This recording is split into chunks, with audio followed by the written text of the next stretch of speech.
Lyddington Bede House sits in the picturesque village of Lyddington in the county of Rutland, with occupation of the site being traceable from the late Saxon period. The structure that remains today shows evidence of its varied uses, from hunting land in the 11th century to a centre for manorial administration in the 12th century, from a bishop's palace in the 13th century to an almshouse in the 17th century and beyond.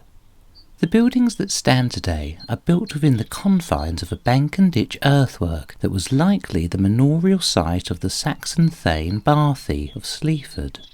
Barthi, as did so many other Saxons, lost his land in the aftermath of the Norman conquest. The fate of Barthi is unknown, but his lands are recorded in the Great Survey of 1086 as having been given by King William to Walter, the man of Remigius, Bishop of Lincoln, an oddly circumspect definition that leads me to believe that Walter was in fact Walter de Ayncourt, a distant relative but close friend to both King William and Bishop Remigius.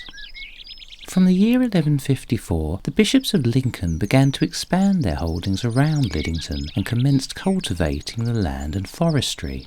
Certainly from this point on, building must have begun on the structure, of which masonry can still be seen in the southeastern wall. In 1209, Bishop Hugh of Wells wrote from Lyddington to King John, seeking permission to enclose the lands at Lyddington. This change in defining land boundaries served as evidence that the site had moved away from being solely agricultural to being a bishop's palace, an idea supported by the fact that King John, of whom Hugh of Wells enjoyed a good relationship, stayed regularly at Rockingham Castle, only 6 kilometres to the south. Although there are no surviving records for the construction of the Bishop's Palace, it is likely that it took place under the administration of Hugh of Wells, the predecessor of Robert de Chesney, who commissioned the Bishop's Palace at Lincoln. By the late 1320s, the site was expanded again under the guidance of Bishop Henry Burghurst. Burghurst was Lord Chancellor to King Edward III and used his position and influence to add nearly 1 kilometre square's worth of land to the site. In addition to building fish ponds and making general improvements, Burghurst also petitioned the king to be allowed to crenellate the palace at Lyddington, as well as his other palaces near Lincoln at Nettleholm and Stowe St Mary. Similar to his predecessors, he also upgraded the enclosure wall, only this time to one made of stone. Perhaps a savvy move, considering when in 1334 he was appointed Lord Treasurer following the previous incumbent's murder. The 15th century saw little development of the palace, although a succession of bishops spent a considerable amount of time conducting business and taking their leisure at Lyddington, such as Bishop William Alnwick, who had a tower named after him at the Bishop's Palace in Lincoln, and whose possible portrait in stained glass can be seen in the presence chamber at Lyddington. The building that can be seen today was largely remodelled from the 1480s onwards by Bishop John Russell and Bishop William Smith. Russell was the Lord Chancellor under King Richard III, and was described by Sir Thomas More, later saint, as a wise man and good, and of much experience, and one of the best learned men undoubtedly that England had in his time. The interior of the upper floor, where the main audience chamber and presence chamber are to be found, were also altered during this time, with the timber cornice that decorates the room only being installed a decade or so before the site was surrendered to the Crown. On the 26th of August 1547, the Bishop's Palace at Lyddington was vacated by the Bishops of Lincoln and passed to the commissioners overseeing the surrender of Catholic properties to the Crown following England's split from the Church of Rome.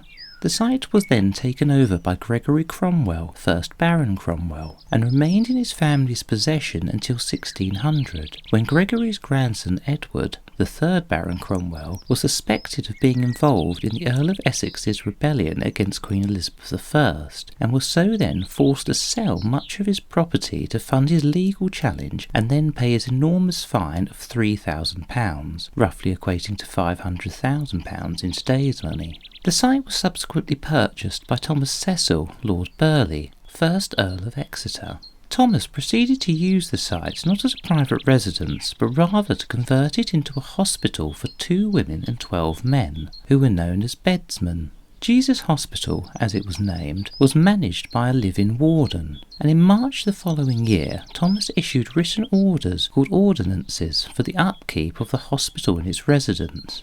Stored in a locked chest in the common hall, the ordinances specified that coal and firewood be provided and that the bedsman and warden should be given to wear gown cloths of blue with black caps. Each bedsman was also to be given an allowance of 2 shillings 4pence a week, with the warden receiving about a third more with 3 shillings. In return for the alms given by Thomas Cecil to the bedsmen, they were expected to work in any way if they were able, but most importantly, they were expected to congregate daily for prayers at 9 in the morning and again at 9 at night. Also, they were to attend church for common prayer on Sundays, Wednesdays, Fridays, holidays, christenings and burials. Failure to adhere to the rules were punished by a system of fines as defined by Thomas Cecil. The potential bedsmen were chosen by Thomas himself. The residents were to be aged 30 plus for men and 45 for women. They were to be of good character and to have had an honest trade or profession, and be free from any diseases such as leprosy, lunacy or syphilis. Living alongside the first warden, Paul Streetleye, were a tailor, a weaver, a shoemaker, a mason and Thomas Cecil's groom. To accommodate the residents of Jesus Hospital, the site was necessarily altered and additions made. Most noticeably today are the proliferation of chimneys and the veranda built to keep the residents dry when moving from the rooms on the lower floor to the common hall on the first floor. The site continued as an almshouse, complete with its bedsman and warden into the 20th century, only finally going out of use in the 1930s.